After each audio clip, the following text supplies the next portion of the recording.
ઉદ્યોગ જગતની અંદર ખૂબ જ આજે ચિંતાનો વિષય બની ગયો છે. અમેરિકાએ જે ટેરિફ લગાડ્યો એને કારણે આપણા ડાયમંડ ઉદ્યોગ, જ્વેલરી ઉદ્યોગ, કાપડ ઉદ્યોગ, અન્ય ઉદ્યોગને ખોટી અસર થઈ છે. આપણા દેશની અંદર સૌથી આપણા ભારતને આપણે ચીન સાથે મોટો વેપાર છે અને અમેરિકા સાથે છે. ચીન સાથે આપણે નુકસાનમાં છીએ કારણ કે આપણે એક્સપોર્ટ નથી કરતા, ઇમ્પોર્ટ કરીએ છીએ અને અમેરિકામાં બધું આપણું એક્સપોર્ટ થાય છે, જેથી કરીને આપણે નફામાં છીએ.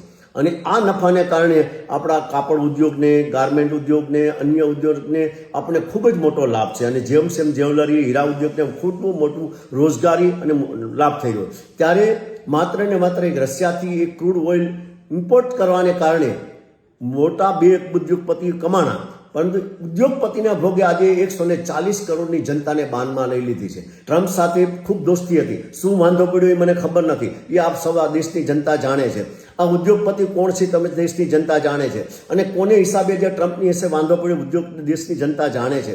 ત્યારે મેં આજે ત્રીજા મહિનામાં, માર્ચ મહિનામાં એક વાણિજ્ય મંત્રી, વડાપ્રધાનને અને પ્રદેશ અધ્યક્ષ અને સીએમને પત્ર લખ્યો હતો કે આવનારા દિવસોમાં ટેરિફનો પ્રશ્ન જટિલ ન બને એને માટે આગમચેતી રૂપે એના પગલાં જરૂરી છે અને જો આ પગલાં લેવાના હોત તો આજે આ જે પરિસ્થિતિ જેમ જ્વેલરીને તેમાં બીજા ઉદ્યોગોને ભોગવવાનો વારો આવ્યો છે એ પરિણામ આવતે ન, પરંતુ કોઈ પ્રતિનિધિઓએ, કોઈ ઉદ્યોગ જગતના વેપારી સંગઠનોએ રજૂઆત કરી છે કે એ મને નથી ખબર, પરંતુ મેં રજૂઆત કરી છે, જેથી કરીને આ પત્ર સાથે મૂકું છું.